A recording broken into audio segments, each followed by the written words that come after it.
మన తిరుమలై కాలక్షేపంలో 38వ పాసురాన్ని మనం వింటున్నాం.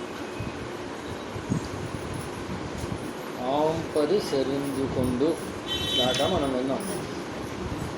ఈ పాసురంలో ద్వయమంతర నిష్ఠుల యొక్క వైభవాన్ని చెబుతున్నారు అని, అందుకే ఈ పాసురం చాలా చాలా ముఖ్యమైనటువంటి పాసురం అని మనకి తెలియజేస్తున్నారు.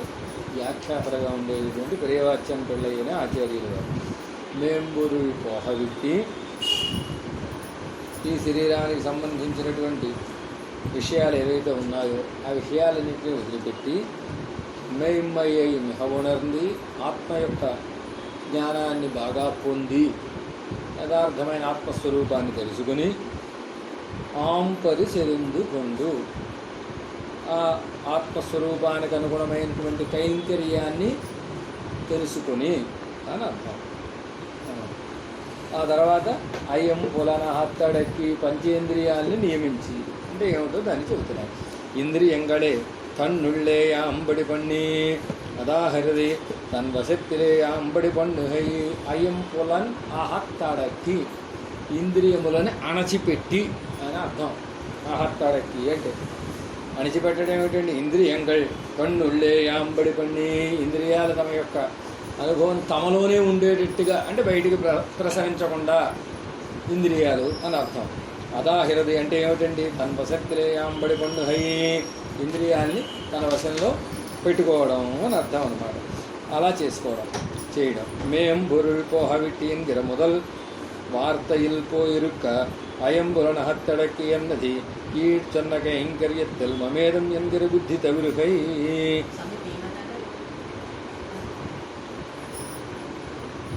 ఇంద్రియాలని అణచిపెట్టి అంటే వశంలో పెట్టుకొని అని అర్థం. ఏమండి, మొట్టమొదట ఈ పాసురంలో చెప్పినటువంటి మొట్టమొదటి మాట చూచారా? ఏమిటా మాట? మేంబురులు పోహవిట్టి అని. అందులోనే ఇంద్రియాలని అణిచిపెట్టడం అనేటటువంటి అర్థం కూడా వచ్చేస్తుంది కదా. మళ్ళీ ప్రత్యేకంగా చెప్పడం ఎందుకండి అంటే దాన్ని చెబుతున్నారన్న. అయం బులన హత్తడెక్కి అన్నది కీడు చన్న కైంకర్యత్తుల్ ఇంద్రియాలని స్వాధీనం చేసుకోవడం అంటే ఏమిటంటే అర్థం? ఇంతకుముందు చెప్పినటువంటి కైంకర్యం ఉంది చూచారా? ఏం కైంకర్యం? ఆంపరి సరిందుకొండు అని చెప్పారు. ఆత్మస్వరూపాన్ని తెలుసుకున్న తర్వాత వీడికి వచ్చేటటువంటి కైంకర్య నిష్ట ఏదైతే ఉందో ఆ నిష్ట. ఆ కైంకర్య నిష్ట ఎలా ఉండాలి? మమేదమ్యంగిర బుద్ధి తవిరుహై ఈ కైంకర్యం నా కొరకు నేను చేస్తున్నాను అనేటటువంటి బుద్ధి అది ఉండకుండా ఉండడం ఇంద్రియ జయంగా చెబుతున్నారు అన్నమాట. ఇక్కడ కైంకర్యత్తిర నియమిట్టు వేండువన సెలవుండు అవత్తయ్యాయి గుర్తులు హెరది. కైంకర్యం చేసేవాడు ఎలా చెయ్యాలో, ఏ నియమాలతో ఆ కైంకర్యాన్ని చెయ్యాలో చెప్పేటటువంటి కొన్ని నియమాలు ఉన్నాయి. ఆ నియమాల్ని ఇక్కడ ఇంద్రియాల్ని జయించడం అనే మాటతోటి తెలియజేస్తున్నారు. ఇంగుచ్చొల్లు హెరది తనకు ఇనిదాహ పన్ను కైంకర్యము అపురుషార్థం. ఇక్కడ చెప్పేది ఏమిటి? నా కొరకుగా ఈ కైంకర్యం నాకు ఇష్టము అని తనకి ఇష్టమని ఒక కైంకర్యం చేయడం చూచారా? అది అపురుషార్థం, అది స్వరూప విరుద్ధము. కనుక మనం చేసే కైంకర్యం ఎవరి కొరకు చేయాలి? పరమాత్మ కొరకే చెయ్యాలి. ఆయనకి ఇష్టమైన కైంకర్యం చేయాలి తప్ప మనకిష్టమైన కైంకర్యం చేయకూడదు. దానిని ఇక్కడ చెబుతున్నారంట. ఇంద్రియాలని జయించడం అవనుక్కు ప్రయోజనమా పన్నుము ధన్నుమే పురుషార్థం. దీనివల్ల నాకు ప్రయోజనం అనుకుంటే అప్పుడు ఇంద్రియ జయించేయం లేనట్టు లెక్క కదా. ఆయన కొరకే అన్నాడు అనుకోండి, అప్పుడు ఇంద్రియాలు జయించినట్టు లెక్క. నా కొరకు అన్నాడు అనుకోండి, ఆ ఫలాన్ని వీడు ఇంద్రియాలతోటి అనుభవిస్తున్నట్టు లెక్క కదా. ఆనందం తాను అనుభవిస్తున్నాడు అనుకోండి, వీడు చేసే కైంకర్యం వల్ల ఎవరికి ఆనందం కలగాలి? వీడికి ఆనందం కలిగిందంటే ఇంద్రియ అనుభవమే అవుతుంది అనమాట.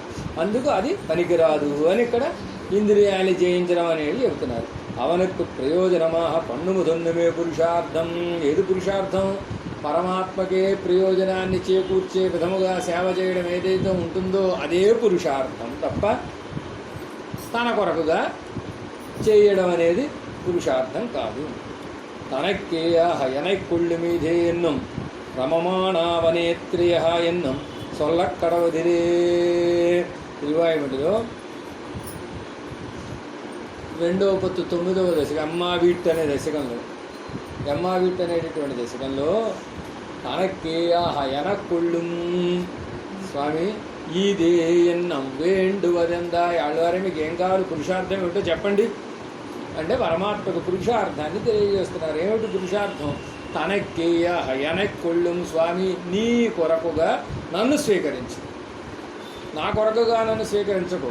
అయ్యో ఆళ్ళవార్లు స్వామికి రావడం లేదు, స్వామి కటాక్షించడం లేదు, స్వామి నన్ను స్వీకరించడం లేదు అని అరిచారని ఆక్రందించారనో బాధపడుతున్నారనో అలా గనక మనం కటాక్షించకపోతే ఆళ్ళవార్లు ఉండరనో నువ్వు నన్ను కటాక్షించకు. నీకు ఈ దాసుడి అవసరం ఉంది అని నువ్వు భావిస్తే నీ కొరకుగా నన్ను స్వీకరించవయ్యా, ఇదే నాకు కావాల్సింది. ఇంతకు మించి కావాల్సింది ఇంకోటి లేనే లేదు.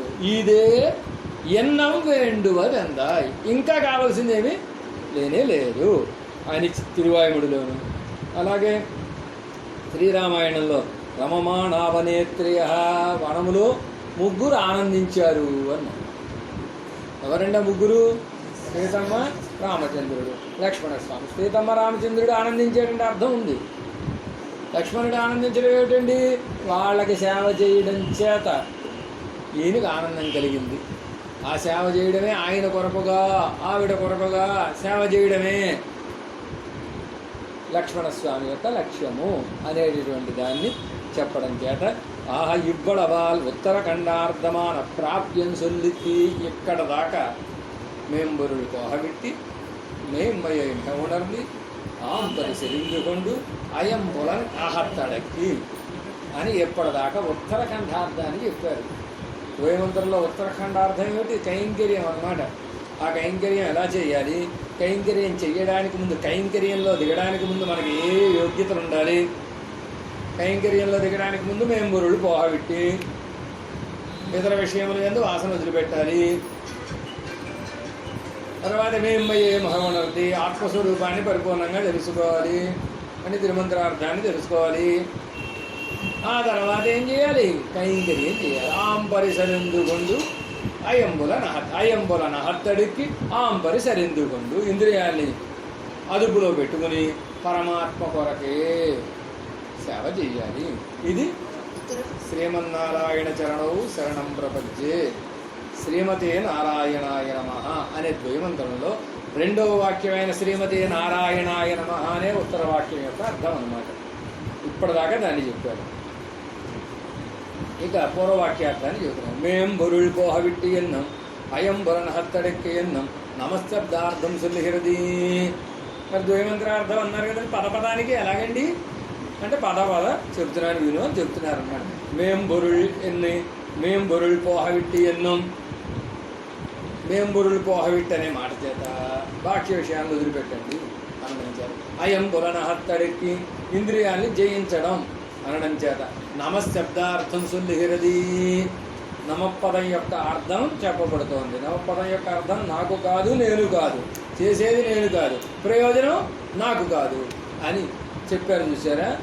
ఆ రెండింటిని మేం బొరుళ్ పోహబెట్టి ఇతర విషయాలన్నీ వదిలిపెట్టి ఇంద్రియాన్ని జయించి పరమాత్మ కైంకర్యం ఇంద్రియ తృప్తి కొరకు కాదు. పరమాత్మ కైంకర్యం ఇంద్రియ తృప్తి కొరకు, ఇంద్రియాలు ఆనందిస్తాయని కాదు, ఆయన ఆనందిస్తాడని. ఇది నమపదం యొక్క అర్థం. శ్రీమతే నారాయణాయ నమః అని ఆ నమపదం యొక్క అర్థం. మెయ్యే మిహ ఉణర్ந்து ఎన్నది నారాయణ పదத்தில் నారశబ్దార్థం సుల్లిత్తాయిత్తి. ఇక మెయ్యే మిహ ఉణర్ని, మెయ్యే అంటే ఆత్మ అన్నాం. ఆత్మని యథార్థముగా తెలుసుకొని, బాగుగా తెలుసుకొని, ఆత్మస్వరూపాన్ని బాగుగా తెలుసుకొని, మేహ అనడం చేత బాగుగా తెలుసుకోవడం ఏమిటండి? మేన్మయే మెహవడంది అంటే ఏమిటంటే నారాయణ పదத்தில் నారశబ్దార్థం, నారాయణ పదంలో ఉండే నారపదం చేత చెప్పబడేటటువంటి జీవుల స్వరూపం చెప్పబడింది. నారాయణ పదంలో నారపదం చూసారా? ఎవరిదది? మందే నారపదం. నారంగడావన నిత్య వస్తువులునడిగే తెరళ్ అని. నారములంటే ఏమిటండి? నిత్య వస్తువుల యొక్క ఒక గుంపు అని చెప్పారు. అవై నారంగళ్ యావన నిత్య వస్తుక్கள் நடத்தல் అవై యావన అని ప్రారంభించి విరాట్ మారహడు నిత్య సూర్యుడు ఛత్రజామరాదిహడు అని ప్రారంభించి మొత్తం అన్నీ చెప్పారు. అలాగ నారములు, ఆ నారముల్లో మనం కూడా చేరి ఉన్నాం. అంటే నారపదం చేత చెప్పబడే చేతనుడి యొక్క లక్షణాలు చెప్పబడ్డాయి. మేమయేమి హవునర్ని అంటే ఆత్మ యొక్క లక్షణములు తెలుసుకొనుట. ఇక அந்த சேஷித்வத்துக்கு பிரதி சம்பந்தியை ஒடிய ஸ்திதி எல்லாமையாலே சேஷித்வம் అర్థమాహ சொல்லித்தாయి. నారము అంటే పరమాత్మకే చెందినవి. నారములకు అయినమైన వాడు అంటే నారాలకు ఆధారభూతుడైన వాడు అని అర్థం. నారాలకు ఆధారభూతుడైన వాడు అని అనడం చేత ఈ నారములు ఎవరి కొరకు పనిచేయాలి? పరమాత్మ కొరకు పనిచేయాలి. నారములు పరమాత్మ కొరకు పనిచేయాలి కనుక ఈ నారములు చేసేటటువంటి సేవని స్వీకరించు వాడు శేషిగా ఉండే పరమాత్మ కనుక శేషిత్వం చెప్పబడింది. శేషిత్వం లేక అంటే శేషి లేకపోతే శేషభూతుడికి గడవదు, శేషభూతుడు లేకపోతే శేషికి గడవదు. ఇందులోనే చెప్పారు శేషత్వం మేమయేమి హవునర్ను ఆత్మస్వరూపమును బాగా తెలుసుకొని. ఆత్మస్వరూపం తెలుసుకోవడం అంటే ఏమిటి? ఆత్మశేషభూతం అని తెలుసుకోవడం. ఆత్మశేషభూతం అంటే ఎవరికి శేషభూతం అండి? పరమాత్మకి శేషభూతం. ఆయన లేకపోతే వీడికి స్థితి ఉండదు, వీడు లేకపోతే ఆయనకి స్థితి ఉండదు. కాగా అది కూడా చెప్పినట్టు அந்த శేషిత్వకు ప్రతి సంబంధియ స్థితి ఇల్లామయాలే శేషత్వం అర్థమాహ చొల్లిద్ది. అంత శేషికి ఆ శేషికి శేషభూతుడు లేకపోతే శేషత్వం నిలబడదు. కనుక ఓనర్ అన్నాం అనుకోండి, ల్యాండ్ లార్డ్ అన్నాం అనుకోండి, వాడి సెంటు భూమి అయినా ఉండాలా? ఉండకపోతే ల్యాండ్ లార్డ్ అవుతాడా? లార్డ్ కూడా అవుతాడు. ల్యాండ్ ఉండదు, లార్డ్ ఉంటుంది. అలాగా శేషి అన్నామంటే ఒక్కడైనా శేషభూతుడు ఉండాలి. నారములు లేకపోతే ఆయనకి ఏమీ గొప్పతనం కలగదు. నారములు నారముల ద్వారా శేషిత్వాన్ని పొందేటటువంటి వాడు కనుక మన శేషత్వానికి ప్రతి సంబంధి అంటే మన సేవను స్వీకరించేవాడు స్వామి అనే విషయం కూడా చెప్పబడింది అన్నమాట. ఆహా నారాయణ శబ్దార్థం సొల్లిత్తాయిత్తి, దానివల్ల నారాయణ శబ్దం అంతా చెప్పబడింది. ఆం పరిసరిందుకొండు అన్నది. ఇక కైంకర్యము, ఆత్మస్వరూపం తెలియగానే ఆత్మకు వచ్చేటటువంటి రావాల్సిన లక్షణం ఏమిటి? కైంకర్యం చేయడం. కైంకర్యం చేయడం ఆత్మస్వరూపం శేషత్వ వారంద్రియాలు తెలిస్తే ఏం చేయాలి? సేవ చేయాలి. ఎవరికి చేయాలి సేవ? శేషిగా ఉండే పరమాత్మకి చేయాలి. ఆ పరమాత్మకి చేసే సేవనే ఆం పరిసరిందుకొండు అని చెప్పారు. అది చతుర్థియుల్ అర్థం సొల్లిత్తాయిత్తి నారాయణాయ. ఆయా అనే చతుర్థిలో ఉంది చూచారా? శ్రీమతి నారాయణాయ అనే ఆయా అనే చతుర్థి యొక్క అర్థం కైంకర్యం, దాన్ని చెప్పారు. ఊణర్ందు ఎన్ని కొండు జ్ఞాతృత్వ పరమాహ తుల్లుగయాలే ప్రణవార్థం సొల్లిత్తాయిత్తి. ఏం చెప్పారు? నైమయే మిహ ఊణర్ందు. ఊణర్ందు అంటే తెలుసుకుని అన్నారు. తెలుసుకోవడం అంటే ఏమిటి? తెలుసుకోవడం అనేది జ్ఞాన కార్యం. తెలుసుకోవాలంటే జ్ఞానం ఉంటే కానీ విషయం తెలియదు కనుక దీనివల్ల జ్ఞాతృత్వం కూడా చెప్పబడినట్టు అయ్యింది. ఊణర్ందు ఉంది కదా, ఊణర్ందు. ఆ ఊణర్ందు అంటే తెలుసుకోవడం అంటే జ్ఞానం ఉంటే కానీ కుదరదు కనుక జ్ఞాతృత్వం అనే ఆత్మ యొక్క లక్షణం, జీవుడి యొక్క లక్షణం చెప్పబడింది. ప్రణవంలో మకారం చేత చెప్పబడే జ్ఞాతృత్వము ఇక్కడ చెప్పబడింది అని చెప్తున్నారు. దానివల్ల ప్రణవార్థం కూడా చెప్పినట్టే ఇది. ఇని ఇక ఇప్పాటిల్ కురయం పూర్వత్తిల్ పూర్వార్థత్తిల్ చొల్లుహిర ప్రాపకత్తై చొల్లుహిరది. ఇక మిగిలిన భాగం చూచారు పాసురంలో అయం పొలనహ తడకి అయిపోయింది. దాని తర్వాత ఉండే మిగిలిన భాగం ఉంది చూచారా పాసురంలో? దాని చేత కాంబరై తలసిరత్తి ఉన్ కడత్తలై ఇరుందివాడం సోంబరై ఇని ఇప్పాటిల్ కురయం పూర్వార్థత్తిల్ చొల్లుహిర ప్రాపకత్త చొల్లుహిరది. ఇక మిగిలిన భాగంతో పాసురంలో మిగిలిపోయిన భాగంతో పూర్వవాక్య యొక్క అర్థాన్ని వివరిస్తున్నారు అంటున్నారు. కాంబర తలసిరత్తి కాంబర ఉపాయాంతరంగళ్ తనకుండాన తొత్తర కాంబు అర తలై సిరత్తి అని ఉపాయాంతరముల్లో తనకు ఉండేటటువంటి అన్వయం ఉంది చూచారా, అన్వయం అంతా పోగొట్టుకుని అని అర్థం. కాంబర అంటే సంబంధము పోవుట. దేని ఎందు సంబంధం పోవడం? ఉపాయాంతరముల ఎందు సంబంధం పోవడం, ఉపాయాంతరాల ఎందు సంబంధం పోగొట్టుకోవడం. తల సిరత్తి తన தலையிலுண்டான துரிதங்களை போக்கி தன் தலையில் கிடக்கிற సాధనాంతరంగల్ తొత్తయరత్తి తల పైన ఉండేటటువంటి శిరోజాన్ని తొలగించుకుని, అంటే దేవుడు పైన ఉండేటటువంటి వెంట్రుకలు తొలగించుకుని అని అర్థం కాదు. అంటే ఏమిటి అర్థం? నెత్తి మీద ఉండే పాపాలన్నీ తొలగించుకుని అని అర్థం. తన తలయిల్ ఉండాల దురితంగళై పోకి, నెత్తి మీద పాపాలన్నీ పోగొట్టుకుని అని అర్థం. తన తలయిల్ గిడక్కర సాధనాంతరంగళ తొత్తయ్యరత్తి తన నెత్తి మీద సాధనాంతరాలు ఏవైతే ఉన్నాయో ఆ సాధనాంతరంలో ఉండేటటువంటి అన్వయం అంతా పోగొట్టుకుని అని అర్థం అన్నమాట. తలై మైరాహిరదు దాన్ని నెత్తి మీద ఉండేటటువంటి జుట్టుతోటి చెబుతున్నారు. జుట్టు తొలగించుకుని గుండు చేయించుకుని అని అర్థం. అంటే ఏమిటండి అర్థం? తల మైరాహిరది నెత్తి మీద ఉండే జుట్టు ఏం తెలుపుతుందంటే అభిమాన హేతువిరే, అభిమానానికి చిహ్నం అన్నమాట. లోకంలో ఎవరినైనా శిక్షించాలి అంటే గుండు కొట్టించి సొన్న బొట్లు పెట్టాడని లోకంలో ఎప్పటికీ అంటూ ఉంటారు. వాడికి నిజంగా చెయ్యకపోయినా వీడికి ఏదైనా అవమానం జరిగిందనుకోండి, బాగా గుండు కొట్టే సొన్న బొట్లు పెట్టారా నీకు అంటే ఏమిటి? గుండు కొట్టే సొన్న బొట్లు పెట్టడం అంటే అవమానపరచడం, వాడి యొక్క అహంకారానికి భంగం కలిగించడం. అలాగే పెరుమాళ్ళ సన్నిధికి వెళ్ళి తలనీలాలు సమర్పించడం ఏమిటి? స్వామి నా అహంకారాన్ని అంతా వదులుకున్నానయ్యా అని ఆయనకి గుండు చూపించడం అన్నమాట. బోడిగుండు ఆయన చూపిస్తే ఏమిటి అర్థం? నా అహంకారం అంతా తొలగిపోయింది స్వామి, ఇప్పుడు నేను బోడిగాడిని. బోడిగాడి అంటే నాకేం గుర్తింపు లేదు, నిన్ను బట్టి నాకు గుర్తింపు తప్ప నా అంతట నాకుగా వేరే గుర్తింపు లేదు అని చెప్పడం అన్నమాట. అది అభిమాన హేతువిరే కోముత్తవరదండిక్కమిడ తలయై చిరక్కరది అభిమానత్వ పోకిరపడియాయితీ. దోషం చేసిన వాళ్ళని దండించేటప్పుడు ఏం చేస్తారు? తలయై చిరక్కరది, తలకాయ చేసేస్తారు, గుండు చేసేసి చేస్తారు. అభిమానత్తై పోక్కుంబడి పోకిరపడియాయితీ, దీనివల్ల వాడి యొక్క అహంకారాన్ని తొలగించినట్టు అవుతుంది అనమాట. దండము కత్తాలే పిల్లలు అభిమానత్తే పోక్కువదు ఎమ్ము కత్తాలే. ఎవరినైనా శిక్షించేటప్పుడు కూడా వాడికి గుండు చేయిస్తున్నారంటే ఏమిటి అర్థం? ఇదే అర్థం. వాడి అభిమానాన్ని కాస్త తొలగించి ఎందుకు పనికిమాలిన వాడిని వాడిని చేసేస్తున్నారు అని అర్థం.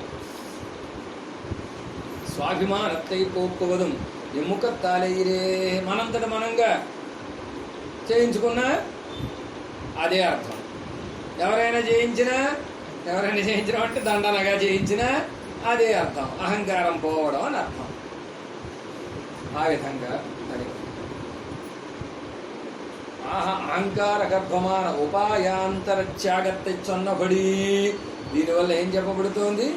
అహంకార గర్భంగా ఉండేటటువంటి ఉపాయాంతరాన్ని వదిలిపెట్టడం చెప్పబడుతోంది. సర్వధర్మాన్ని పరిత్యజ్య అని చెప్పిన చోట ఉపాయాంతరాన్ని వదిలిపెట్టాలి అని చెప్పారు. వాటన్నింటిని ఎలా వదిలిపెట్టాలంటే పాతకాలని వదిలిపెట్టినట్టుగా వదిలిపెట్టాలి అని చెప్పారు. పరిత్యజ్య అనే ఉపసర్గ చేత, పరి అనే ఉపసర్గ చేత పాతకాదిகளை విడుమాపోలే విడవేయడం అని చెప్పారు. అంటే ఉపాయాంతరాల్ని వదిలిపెట్టేటప్పుడు వాటిని ఎలా వదిలిపెట్టాలి? సవాసనం. ఎందుకు వదిలిపెట్టాలి సవాసనం? వదిలిపెట్టకపోతే ఏమైనా నష్టం? ఏమన్నా ఓ చెయ్యి వీడు కూడా వేయచ్చుగా ఆయన రక్షణకి. ప్రపత్తిలో సరే లేదనుకోండి, ప్రపత్తిలో లేదు. ఇతర ఉపాయాన్ని వదిలిపెట్టే పరమాత్మను ఎందుకు ఆశ్రయించాలి? ఆయనే చేయాలి కాబట్టి.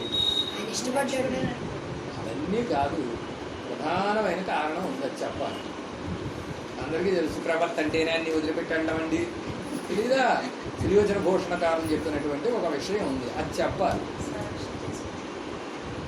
ఎందుకంటే చివరి చెప్పారు శ్రీవచన భూషణంలో ఉపాయాధికార నిర్ణయాన్ని చేసేటప్పుడు అప్పుడు ఏం చెప్పారంటే, ఈ ఉపాయాంతరములు ఎందుకు వదిలిపెట్టాలి? అహంకార గర్భమాహయాలే. అహంకార గర్భం కనుక వదలాలి చెప్పి అని చెప్పి అహంకార గర్భం కనుక వదిలిపెట్టి అహంకార గర్భమాన ఉపాయాంతరం, అహంకార గర్భమైనటువంటి ఉపాయాంతరం ఎలాంటిది అంటే మదిరాబిందు మిశ్రమాన శాతకుంభమయ కుంభగత తీర్థ సలిలంబోలే. అక్కడికి వెళ్ళాలి. విషయం అంటే అది పట్టుకుంటేనే మనకి విషయం తెలిసినట్లు. అహంకార గర్భం అనే ఉపాయాంతరాలు వదిలిపెట్టడం, మిగిలిన కారణాలు ఉంటే ఉండొచ్చు కాక ప్రధానమైన కారణం ఏమిటి? అహంకార గర్భం మనని పాడు చేసేస్తుంది. పరమాత్మ కటాక్షిస్తాడో కటాక్షించాడో తర్వాత విషయం. ఆయన ఇష్టమైతే ఎన్నున్నా తీసుకోవచ్చు. పాతకాలను తొలగించిన వాడు ఉపాయాంతరాలను తొలగించలేడా? తొలగించగలడు. కానీ ఎందుకు ఆచరించరు? ఆచరిస్తే మనకు ఒక అహంకారం వచ్చేసి మన స్వరూపం కాస్త పోతుంది. స్వరూప నాశనం అనే ఆ ఉపాయాంతరాలు వదిలిపెట్టాలి. అది ఇక్కడ చెప్పబడుతోంది అన్నమాట. ఉపాయాంతరాలను వదిలిపెట్టడం ఎందుకు? అహంకార గర్భం గనక. ఈ అహంకారాన్ని తొలగించుకోవడమే పరమాత్మ సన్నిధికి వెళ్ళి తలనీలాలు అర్పించడం. అలాంటి ఒక నిష్ట కలిగినటువంటి మహానుభావులు ఇక్కడ చెప్పబడుతున్నారు అన్నమాట. కాంబరై తలసిరత్తి అన్నది ఉపాయాంతర పరిత్యాగ పూర్వక మహావిరే సిద్ధోపాయ పరిగ్రహం విలుపది. సిద్ధోపాయ పరిగ్రహం ఎలాగా? మామేకం శరణం వ్రజ అన్నాడు. ఎప్పుడు మామేకం శరణం వ్రజ? సర్వధర్మాన్ని పరిత్యజ్య పిరహు అనమాట.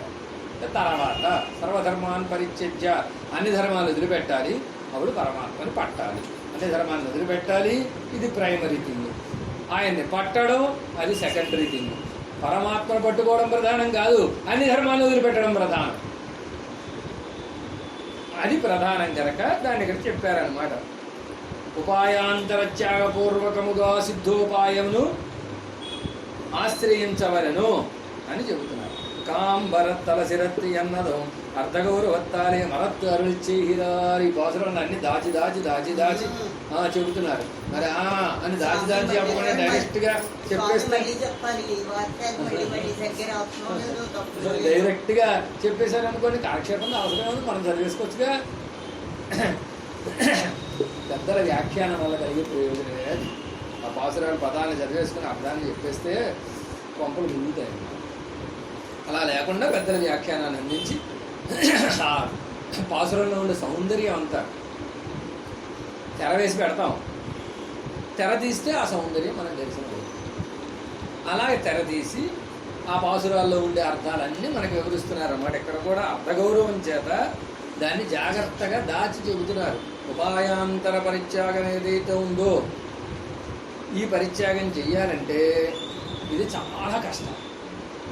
ఉపాయాంతరాల వల్ల స్వరూపనాశనం తప్ప వేరే ప్రయోజనం. అహంకార గర్భం స్వరూపనాశకం అని రెండు కారణాన్ని చెప్పారు శ్రీవచన భూషణంలో. ఉపాయాంతరాలు వదిలిపెట్టేయడానికి అవేవో మన కష్టాన్ని కలిగిస్తాయని వదిలిపెట్టేయడం కాదు, పరమాత్మకి ఇష్టం లేదని వదిలిపెట్టేయడం కాదు, ప్రపత్తికి వ్యతిరేకమని వదిలిపెట్టేయడం కాదు. ఉపాయాంతరాలు కనుక మనం ఆచరిస్తే అవి మనకి స్వరూప నాశనాన్ని చేయడమే కాకుండా అహంకారాన్ని కలిగిస్తాయి.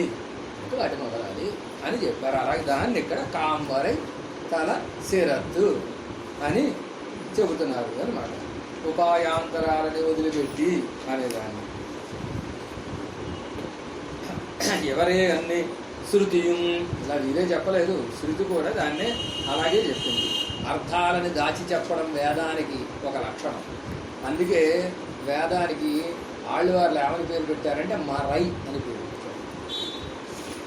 మరై ఆళ్ళవారు అనేక చోట్ల మరయాయనాలు వేదత్తి ఉళ్ళిన్నవల సుడరే మురయాలు గులహెల్లాం అని ఈ విధంగా ప్రయోగం చేశారు. మన వేదాన్ని గురించి ఎక్కడ చెప్పవలసి వచ్చినా ఊత్తు అను మరయ్యను చెబుతారు. ఓదువారు ఒత్తెల్లాం ఓత్తు అంటే వేదాన్ని చెప్పడానికి ఓక్తు అని పేరు. వేదాన్ని అనుసంధానం చేయడాన్ని ఓక్తు అంటారు. వేదాన్ని చదువుట అని అనరు.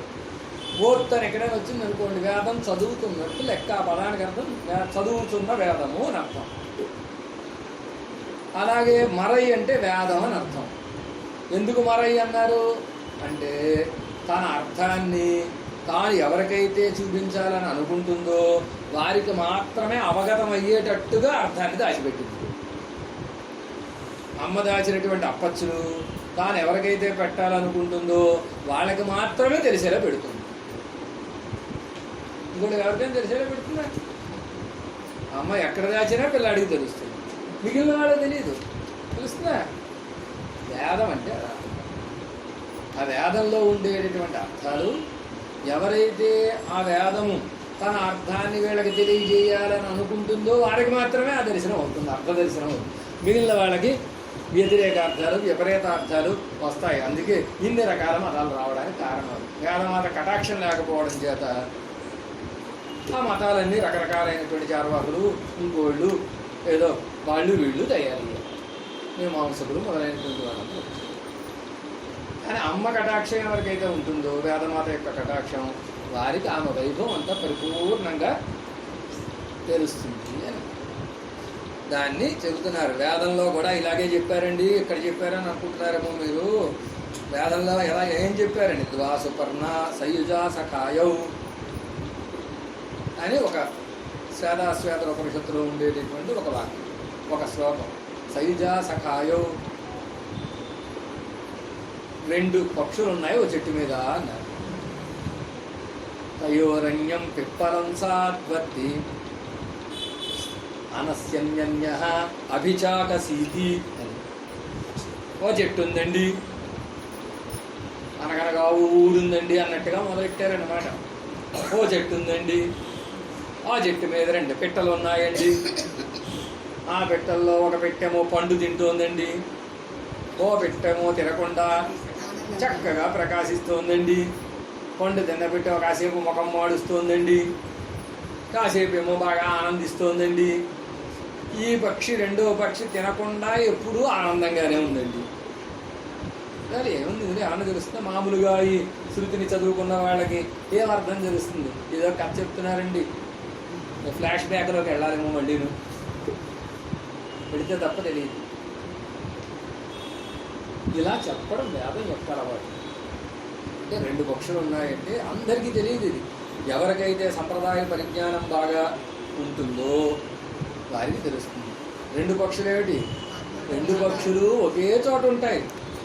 ఈ శరీరమే వృక్షం, ఈ శరీరం మీద రెండు పక్షులు ఉన్నాయి. ఒక పక్షి జీవుడు అనే పక్షి, ఒక పక్షేమో దేవుడు అనే పక్షి. జీవుడు అనే పక్షి ఏం చేస్తున్నాడు? రోజు భోజనాలు చేస్తున్నాడు, కర్మ భోజనం చేస్తున్నాడు. కానీ లోపల ఉండే దేవుడు అనే పక్షి ఏం తిండో. ఆరగింపులన్నీ పెరుమాళ్ళకి అక్షయమూర్తికి తప్ప లోపల ఉండే స్వామికి చేస్తారేమిటి? చేస్తారు అనుకోండి, కానీ ఆయన భోజనం చేయడు. మనమే భోజనం చేసి ఆయన భోజనం చేసినట్టుగా భావన చేస్తాం అన్నమాట. అయితే ఆయన ఎప్పుడూ ప్రకాశంగానే ఉంటున్నాడు. వీడేమో ఒకప్పుడు చిన్న పిల్లాడిగా ఉన్నాడు. ఓ 10-15 ఏళ్ళు వచ్చేసరికి కొంచెం పెద్దవాడు అయ్యాడు. 25 ఏళ్ళు వచ్చేసరికి బాగా పొడుగు అయ్యాడు. 25 ఏళ్ళు అయిన 50 ఏళ్ళు వచ్చేసరికి వెంట్రుకలు అయితే అల్లబడిపోయాయి. ఒక 60 ఏళ్ళు 70 ఏళ్ళు వచ్చేసరికి ముసలాడైపోయాడు. ఏమిటి క్రమం? జీవుడికి కర్మ కారణంగా మార్పులు కలుగుతాయి. పరమాత్మ కర్మానుభవం చెయ్యడు గనక, ఆయనని కర్మ అంటది గనక ఆయన ఎటువంటి మార్పు లేకుండా ఎప్పుడూ ఏకరీతిగానే ప్రకాశిస్తూ ఉంటాడు. ఇది ఇందులో చెప్పిన విషయం. ఒక్క విషయాన్ని చెప్పారు, ఎక్కడైనా సూచన కూడా చేయలేదు. అలా ఉంటుంది. అదే పద్ధతిలో ఎక్కడ కూడా మేంబురుడు పోహవిక్కన్నా ఆయంబులను హత్తరకన్నా పక్కన నొక్కండి, పక్కన నొక్కితే సౌండ్ ఆగిపోతుంది. దాన్ని ఇక్కడ శృతి ఛాయలో, శృతి ఏ పద్ధతిలో అయితే రహస్యంగా విషయాలను అందించిందో కొండరెడ్డి పుడియాడులో బ్రాహ్మణోత్తములుగా అదే పద్ధతిలో ఆ ఛాయలోనే జాతికి సంబంధించినటువంటి లక్షణాలు సహజంగా వచ్చేస్తాయి. ఆ ఛాయలో దాన్ని అందించారు అన్నమాట. కడత్తల ఇరుందు, నీ యొక్క బాకిట్లో పడి ఉంది అని. కడత్తలై అన్నది తలక్కడై అన్నబడి చరణవు ఎన్గిర స్థానత్తిరే కడత్తలై ఎన్గిరార్ కడత్తలై అన్నారు. కడత్తలై అంటే గుమ్మం వాకిట్లో అని, గుమ్మం దగ్గర గడప దగ్గర అని. కానీ ఇక్కడ అర్థం ఏమిటంటే మళ్ళీ రహస్యం కదా. చరణవు అనేటటువంటి దాన్ని పాదార విందముల సన్నిధులు నీ పాదాల చెంత ఉండి అని. నీ గుమ్మంలో పడి ఏడుస్తున్నావండి అంటూ ఉంటారు లోకంలో. గుమ్మంలో పడి ఉండడం అంటే ఏమిటి అర్థం? మీ సన్నిధిలో ఉన్నామని అర్థం. పరమాత్మ యొక్క చరణ సన్నిధి అని అర్థం. దాన్ని కడత్తలై ఎన్గిరార్, చరణం అనేదానికి కడత్తలై అని చెప్పారు అంతే. స్వనికరి శక్తై అనుసంధిత్తి తిరువడిகளிலே கிட்ட மாட்டாமையாலும் సంసారத்தில் உண்மையை అనుసంధిత్తి పురంబు పోహమాట్టామయాలు తిరువాసల్ పత్తి కిడక్కిరార్. ఎందుకంటే గుమ్మం పట్టుకుని ఎందుకున్నారండి అంటే స్వనికరి శక్తై అనుసంధిత్తి తిరువుడి కిట్టమాట్టామయాలు. ఎంత అహంకారం వదిలేశారండి, బొడిగుండు చేయించుకున్నారండి అని చెప్పినా వెంట్రుకలతో అహంకారం పోదు. ఊరికే దాన్ని ఒక గుర్తుగా చెబుతున్నారు తప్ప నిజానికి గుండు చేయించుకున్న వాడికి ఎక్కువ ఉంటుందన్నమాట అహంకారం, అందరికంటే ఎక్కువ. కానీ అలా ఎందుకు చెబుతున్నారండి అంటే అది ఒక గుర్తు, లింగం అంటారన్నమాట. ఒక చిహ్నం, అహంకార రహితుడు వీడు అని చెప్పడం కోసం. అలాగా చేయించుకున్నప్పటికీ అహంకారం పోయిందని అనుకున్నప్పటికీ స్వనికర శక్తయ్యను అనుసంధిత్తి. స్వనికర్ష అంటే మన తక్కువదనాన్ని, నేను తక్కువ వాడిని, నీసినే నిరవన్రుమిలేన్ అని చెప్పి తిరువుడిகளை కిట్ట మాట్టామయాలు పరమాత్మ యొక్క పాదాల చెంతకి చేరలేదు. నేను నీచున్నయ్యా అని పరమాత్మ చరణాల చెంతకి వెళ్ళాలంటే చెప్పడము కష్టం, వెళ్ళిన తర్వాత ఆయన తంతాడో ఏం చేస్తాడో తెలియదు, భయం. అలా వెళ్ళలేకపోవడం చేత ఇక సంసారத்தில் ఉన్మయ్య అనుసంధిత్తి పురంబు పోహమాట్టామయాలు తన్మయ్య అనుసంధిత్తి. సంసారం యొక్క నీచత్వాన్ని తెలుసుకుని, సంసారం పనికి మాలింది, ఇది ముంచేస్తుంది తప్ప తేల్చదు అనే విషయం తెలుసుకుని ఈ సంసారంలోంచి బయటికి రావడం. ఈ రెండు సాధ్యం కాకట గుమ్మంలో ఉన్నామన్నారు. అటు ఆయన చరణాల చెంతకి చేరడం, చరణాల చెంతకి చేరిపోతే కూడా వదిలిపోతుంది. పరమపదానికి వెళ్ళిపోయామంటే కైంకర్యమే. సంసారంలోంచి బయటికి రాలేకపోవడం చేత, ఆయన సన్నిధి చేరలేకపోవడం చేత మధ్యలో పడున్నామని చెప్పడం అన్నమాట. అంటే ఆయన గడపని ఆసరాగా చేసుకుని ఉన్నాము, రాలేకపోవడం. నేను వాసల్ కడభత్తి అని ఉంది కదా తిరుప్పావైలో, అదే ఇక్కడ కూడా అన్నమాట. திருக்கண்ணமங்கைய ஆண்டான் ஒரு சம்சார தன்வாசலை பத்தி கிடந்த ஒரு நாயை நலிந்தவனை வெட்டி தானும் குத்தி கொண்டபடிய கண்டி ஒரு தேகாத்மாபிமானிகள் இதுவானால் பரமச்சேதனவான ஈஸ்வரன் நம்மை யமாதிகளை கையில் காட்டிக் கொடான் என்று తిరువాసలై పత్తి కిడందానిరే. దీనికి తిరుక్కన్నమంగయ్య ఆండాన్ని మనకు తెలుసున్నదే. తిరువచన భూషణ కాలక్షేపంలో ఉపేయ విషయంలో ఎలా ఉండాలి, ఉపాయ విషయంలో ఎలా ఉండాలి అని చెప్పేటప్పుడు తిరుక్కన్నమంగయ్య ఆండాన్ గోలే ఇరుక్క వేణుం అని చెప్పారు. అలాగా ఈ తిరుక్కన్నమంగయ్య ఆండాన్ని ఏం చేశారు? విరాట్టియం ద్రౌపదియం తిరుక్కన్నమంగయ్య ఆండానయం గోలే ఇరుక్క వేణుం అని ఉపాయ విషయంలో విరాట్టిలాగా తిరుక్కన్నమంగయ్య ఆండాన్లాగా ద్రౌపది వలె ఉండవలను. ఏం చేశారో దాన్ని మనకి ఇక్కడ చెబుతున్నారన్నమాట. తిరుక్కన్నమంగయ్య ஒரு సంసారి తన్వాసల్ పత్తి కిడంద ஒரு నాయై నలిందవనై పెట్టి. ఒక సంసారిగా ఉండేవాడు, వాడి గుమ్మంలో పడుంటుందని ఒక కుక్క, ఆ కుక్క గుమ్మంలో పడి కాపలా కాస్తుందని ఆ కుక్కని చంపిన వాడిని చంపి తాను కూడా చచ్చిపోయాడు. దాన్ని చూసి ஒரு அபிமானிகள் இதுவானால் పరమచేతనాన ఈశ్వరన్ నమ్మ యమాదిகள் கையில் కాట్టుకొడాన్ ఎన్ని. దేహమే ఆత్మ అనుకునేటటువంటి దేహాత్మాభిమానం కలిగినటువంటి ఒక జీవుడే తనని ఆశ్రయించింది అనే కారణం చేత ఒక కుక్క కోసం కుక్కని చంపాడు, తాను చచ్చాడు. అవతల వాడిని చంపాడు, తాను చచ్చిపోయాడు.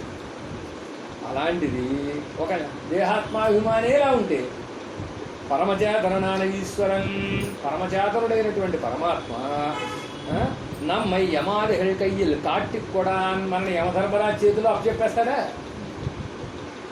అంటే మన యమలోకానికి పంపించడు అని తిరువాచల్పత్తి కిడందానిరే. ఆ తిరుకండ మంగయ్య అనే క్షేత్రంలో పత్తరావి పెరుమాళ్, ఆ పత్తరావి పెరుమాళ యొక్క గుమ్మంలో పడి ఉండిపోయారట. అలాగా అన్నీ వదిలిపెట్టేసి, ఉపాయాలన్నీ వదిలిపెట్టేసి, అన్ని పనులు మానేసి ఈయనే నన్ను రక్షిస్తాడు అనేటటువంటి ఉద్దేశంతో ఉన్నారు. అలాగా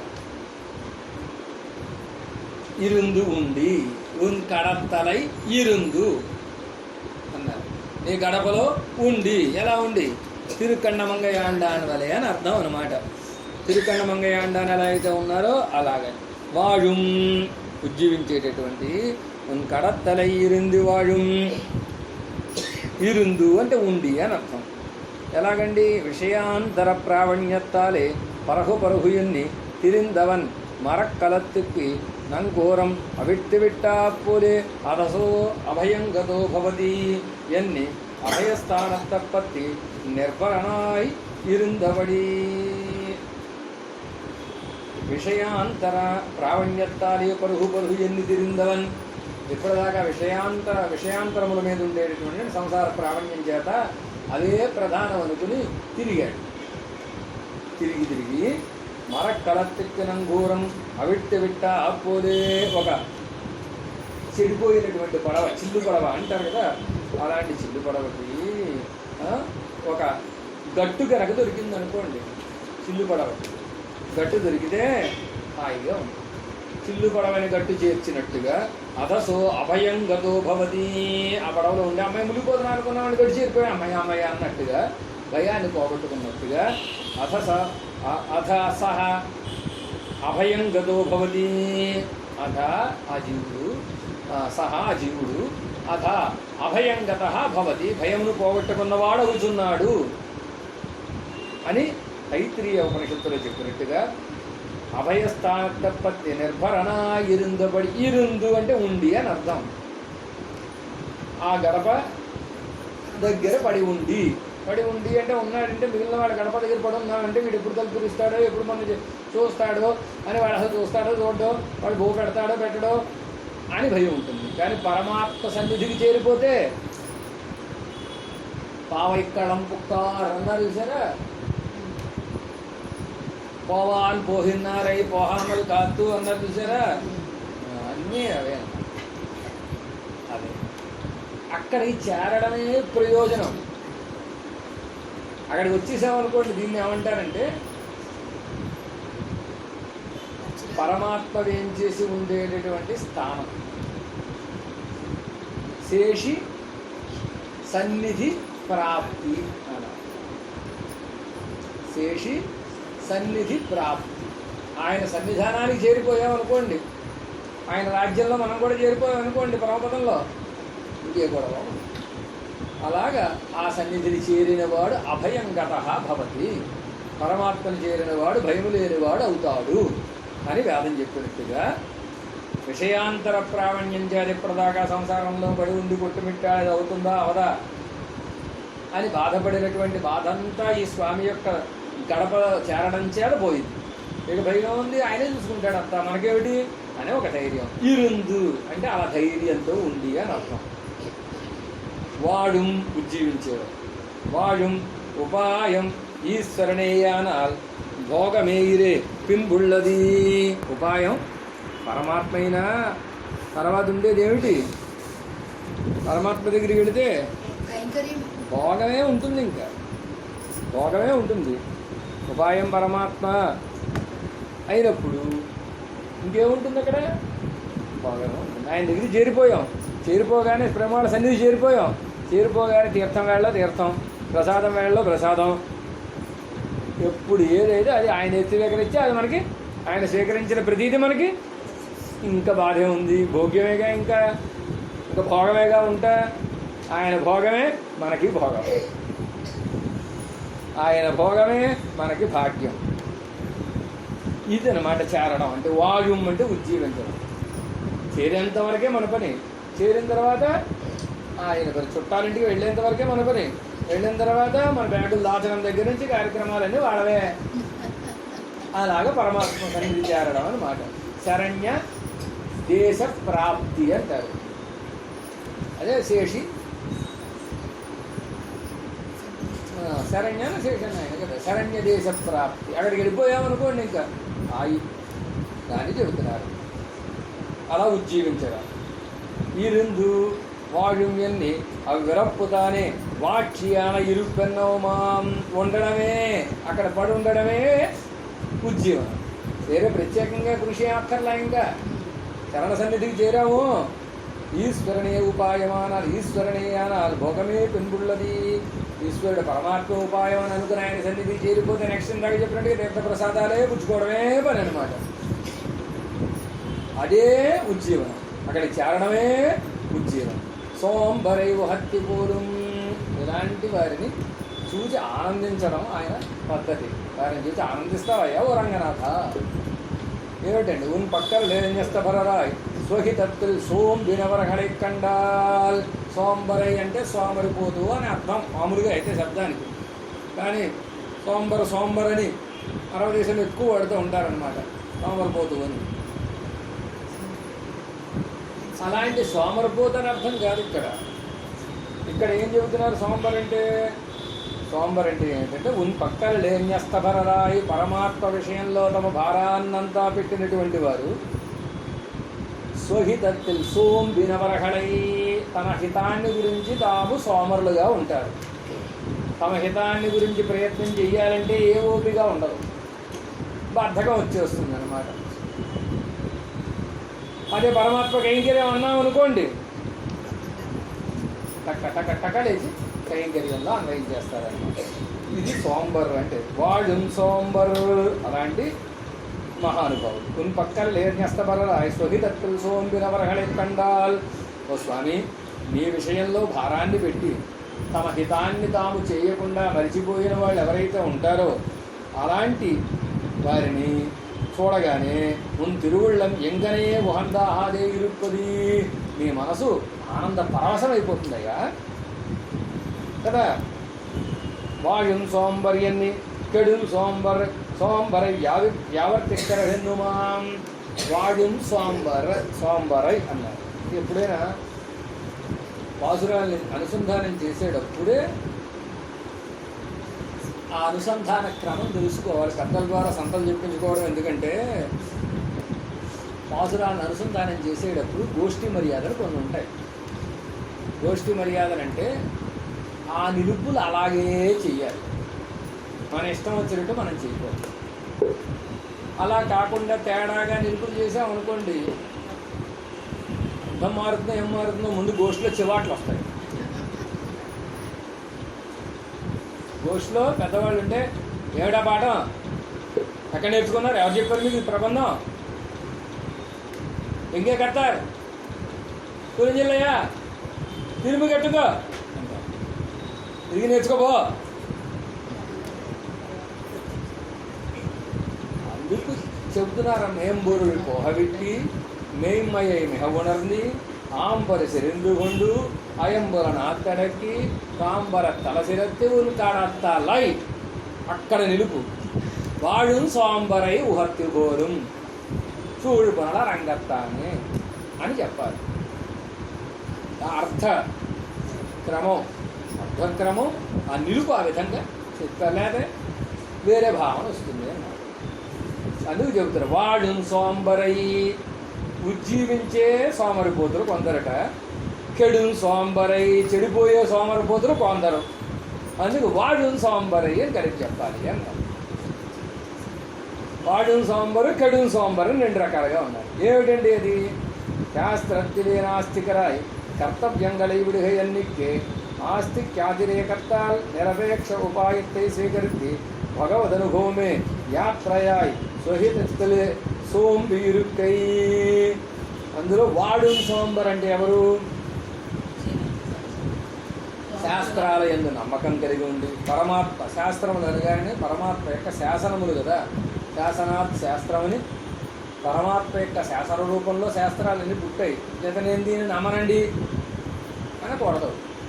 నేను పరమాత్మ యందు భారాన్ని పెట్టాను కనుక దీని ఏదో నాకు అన్వయం లేదు, నాకు అవసరం లేదు దాంతో.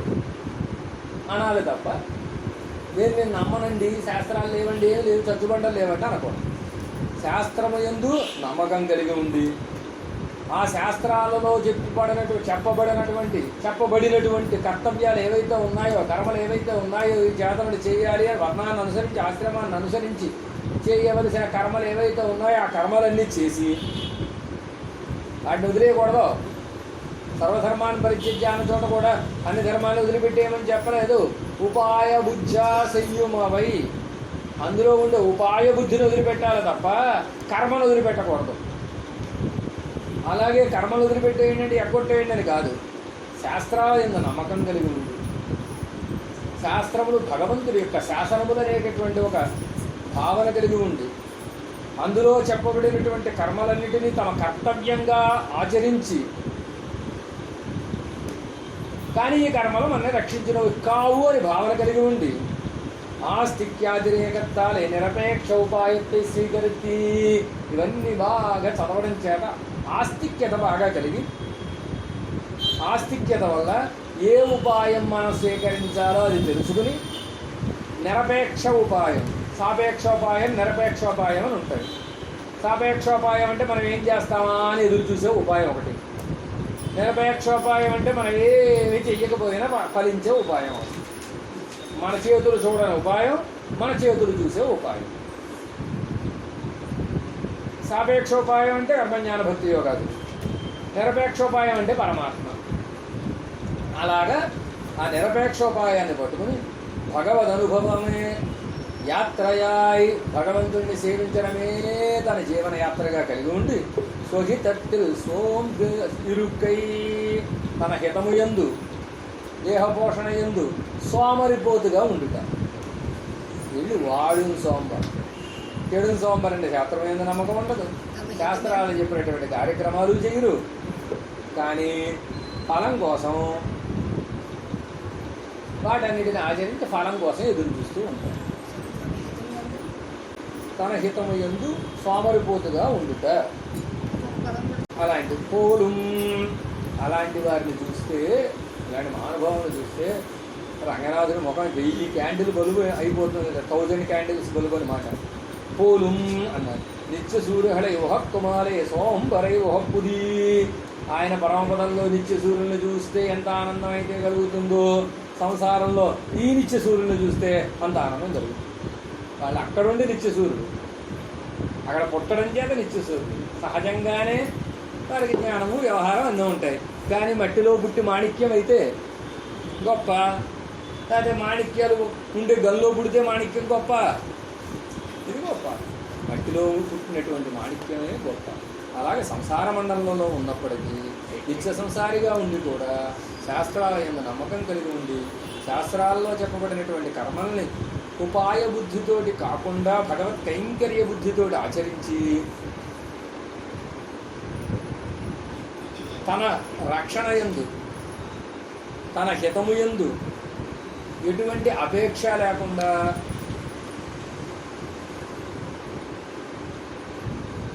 నిరపేక్ష ఉపాయమైన పరమాత్మను ఉపాయముగా భావించేవారు ఎవరైతే ఉంటారో వారిని చూస్తే రంగడు తారాజు ఎగిరినట్టు ఎగురుతాడు, ఆనందంతో, కోపంతో కాదు. ఇది వాళ్ళ అక్క గొప్పతనం. అందుకే కోసం ఇంత గొప్పదని చెప్పడానికి కారణం అది. చూయి పునల్ అరంగత్తానే, ఓ రంగనాథ, చల్లటి కావేరి మధ్యలో ఉన్నావయ్యా నువ్వు, ఏసీ రూములో ఉన్నావు నువ్వు అంటున్నారు. ఇది నీరు అరిందబడి ఎంగనే నిల్, ఏమండి నాకు ఇలాంటి వాళ్ళే కనపడితే ఆనందం అయిపోతుందని మీకు ఎలా తెలిసిందండి ఆళ్ళవారే అని అన్నారట పెరుమాళ్ళు. తెలియదేమిటయ్యా, కోయిలు లేవంది కన్వళందారుడు హిర ఇదిదాని అరివిక్కిరసిల్లయో, లోకంలో సామెత చెప్తూ ఉంటాడు.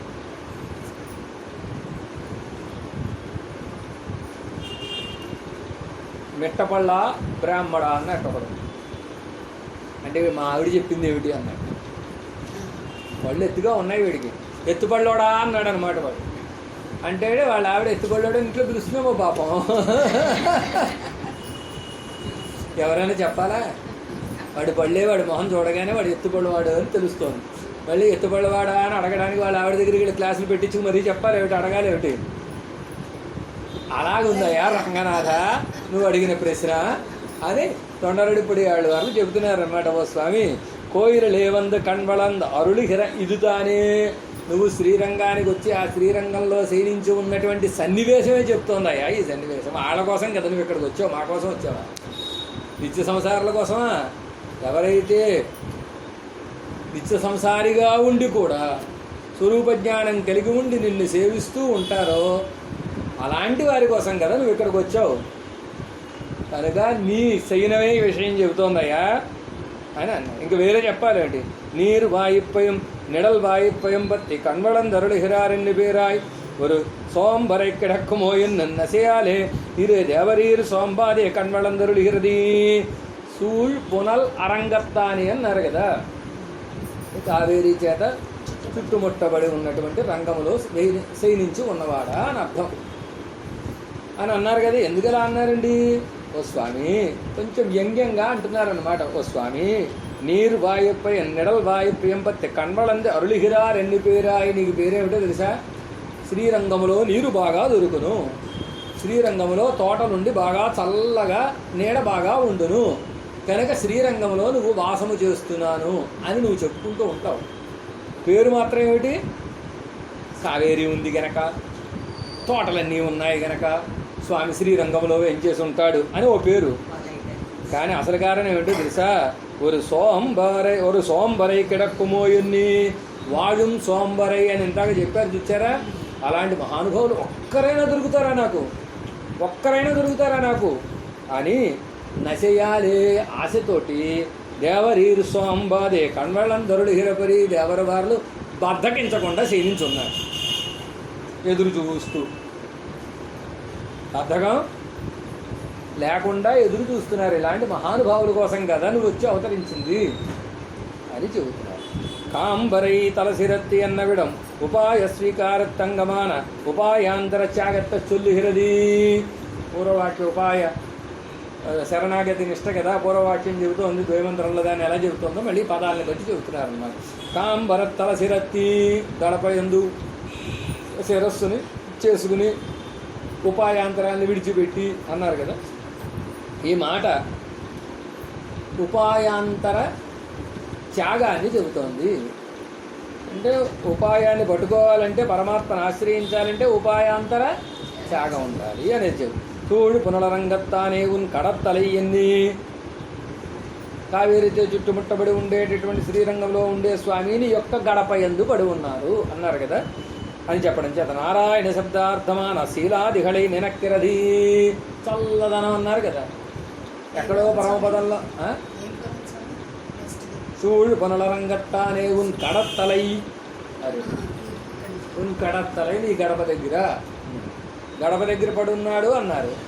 సూళ్ పునలరంగత్తానే అన్నారు. సూళ్ పునలరంగత్తానే అని అనడం చేత ఆయన చల్లదనం చెప్పబడింది. అంటే శ్రీరంగంలో ఆయన వచ్చి ఉండే స్థితి చెప్పబడింది. పరమపదంలో ఉండేటటువంటి వాడు ఆయనకి శ్రీరంగానికి వచ్చి ఉండవలసిన పని ఏమిటి?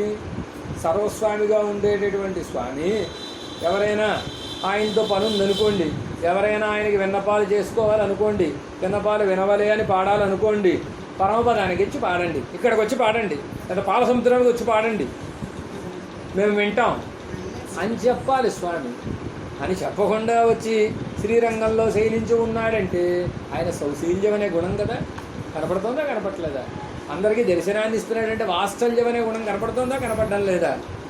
అంటే కళ్యాణ గుణపూర్ణుడైనటువంటి నీ యొక్క సన్నిధిలో అని అర్థం. దీనివల్ల నారాయణ శబ్దంలో చెప్పబడేటటువంటి గుణ చతుష్టయం, గుణాష్టకం లేదా గుణషట్కము అన్నీ చెప్పబడుతున్నాయి అని అర్థం. விராட் ஸ்வரூபத்துக்கு நிரூபகையாகையாலும் நாளசப்தத்திலே அந்தர்பூதையாகையாலும் உன் என்கிற இதிலே లక్ష్మీ సంబంధం అనుసంధేయం. ఉన్ కడత్తలై అన్నారు కదా. ఉన్ అనడం చేత ఉకారార్థమైనటువంటి లక్ష్మీదేవి కూడా కూడి ఉంది అని అర్థం. విరాట్ స్వరూపత్తుకి నిరూపకయ్యాహయాలం. నారాయణ అని చెబితే చాలు, శ్రీమన్నారాయణ అని చెప్పక్కర్లా. నారాయణుడు అనేవాడు ఉన్నాడంటే శ్రీ ముందుంటేనే ఉంటాడు, వాళ్ళు ఆవిడ లేకుండా ఆయన ఉండనే ఉంటాడు. ఆయన స్వరూపాన్ని ఆవిడే నిరూపిస్తోంది. నారాయణ అని అనిపించుకోవాలంటే లక్ష్మి ఉంటేనే ఆయనకి స్థితి కదా. లక్ష్మీదేవి ఎవడోడే కూడిన వస్తువు నడయ ఓన్మై చెప్పండి సూత్రాలు ద్వయమంత్రంలో. ఎవడోడే కూడిన వస్తువు నడయ ఓన్మై. ఈమెతో కూడి ఉంటేనే నారాయణుడు అనేటటువంటి వాడికి ఒక గుర్తింపు, ఒక ఐడెంటిఫికేషన్, లేకపోతే లేదు. కనుక నారాయణ శబ్దం చెప్పడం చేత ఆవిడ కూడా ఆయనతో చేరి ఉండడం చేత లక్ష్మి అని వేరే చెప్పాలని పేరు పెట్టి చెప్పవలసిన అవసరం లేదు. శ్రీమతే కదా, శ్రీమన్నారాయణ కదా, ఆ శ్రీమత్ శబ్దం చెప్పబడలేదండి అని అనకండి అంటున్నారు అన్నమాట. అందులోనే పైగా నారశబ్దంలో నారన్నంటే ఏమిటి? నారంగల్ జావన పిరాట్టిమార్హడు అని చెప్పారు కదా, ముందు చెప్పింది వాళ్ళే. చతర యాభరాలు పిరాట్టిమార్లు. నారశబ్దంలో లక్ష్మీదేవి చేరుంది, భూదేవి చేరుంది, నీడాదేవి చేరుంది, 16,000 మంది గోపికలు చేరుంది, మనందరం చేరుంది. మళ్ళీ వేరే లక్ష్మి అని చెప్పాల్సిన అవసరం లేదు. నారాయణలోనే ఆవిడ కూడా చేరి ఉంది. ఉన్ ఎన్గిరిదిలే ఉన్ కడత్తల ఇది యొక్క గడప దగ్గర అని చెప్పడం చేత అందులోనే లక్ష్మీ సంబంధం కూడా చెప్పినట్టే అయింది. కడత్తలై అన్నది చరణవు ఎన్నబడి, కడత్తలై అన్నది చరణవు అనేటటువంటి శబ్దం యొక్క అర్థాన్ని చెబుతోంది. ఇరుందు వాడుం ఎన్ని క్రియాపదత్తులే ఉపాయాధ్యవసాయత్వయం. ఈరుందుని గడప దగ్గర పడి ఉండి ఉజ్జీవించేటటువంటి వారు అని ఇరుందు వాయుం అని చెప్పడం చేత ఉపాయ అధ్యవసాయం చెప్పబడుతోంది. అంటే ఉపాయం ఏందో ఒక దృఢమైనటువంటి నమ్మకం. భోగరూపమా ఇరిక్కిరబడి సొల్లిత్తి. అంతేకాకుండా ఆ ఉపాయము భోగరూపమైన ఉపాయము అని.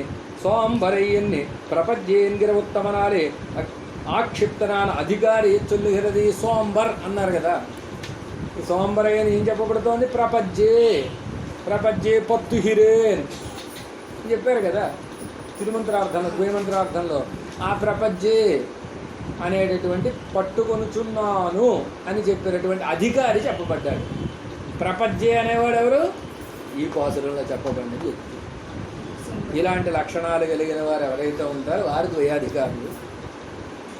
ద్వయమంత్రంలో ఉండేటటువంటి అర్థం ఇది అని పూర్వవాక్యార్థాన్ని ఉత్తర వాక్యార్థాన్ని ఒకే పాసురంలో కూర్చి అందించారు. నమ్మాళ్ళ వారేమో పూర్వవాక్యానికి ఓ దశకం పట్టుకున్నారు, ఉత్తర వాక్యానికి ఓ దశకం పట్టుకున్నారు. ఈ దశకం చదివిన వాడికి ఆ దశకం తెలియదు, ఆ దశకం చదివిన వాడికి ఈ దశకం తెలియదు. రెండు సమన్వయం చేసుకుని అర్థం తెలుసుకోవాలంటే భగవద్ రామానుజులు లాంటి వారు ఉపన్యాసం చేస్తేనే తెలుస్తుంది. ఆండాళ్ళ అమ్మవారేమో సిద్ధం సిరుహాలేలో ఉత్తర వాక్యాన్ని చెప్పారు. అలా కాక ఈ ఆళ్ళవారు అటు ఇటు వెళ్ళక్కర్లేదు, వెతుక్కోవాల్సిన అవసరం లేదు. ఇక్కడే నేను చెబుతున్నాను. రెండు వాక్యాల అర్థాన్ని చెప్పారు. ఆ రెండు వాక్యాలని అనుష్ఠానం చేసేటటువంటి ద్వయాధికారిగా ఉండేటటువంటి వ్యక్తి యొక్క లక్షణాలని ఈ పాసురంలో చెప్పారు. ఆయనకు మోస్ట్ ఇంపార్టెంట్ అని పాసురాన్ని ముందుగానే అవతారికలో మనకు తెలియజేశారు. పాసురాన్ని అనుసంధానం చేసుకుని కాలక్షేపాన్ని పూర్తి చేస్తున్నాం. మేం బురువిపోహ విట్టి మేం మయైమిహ ఉణర్ంది ఆం పరిశరిందుగుండు అయం పులనహత్తడెక్కి కాంబరై తలసిరత్తి ఉన్ కడత్తలై ఈరుందు வாழும் சோம்பரை உகத்து போலும் சூழ் புனலரங்கத்தானே.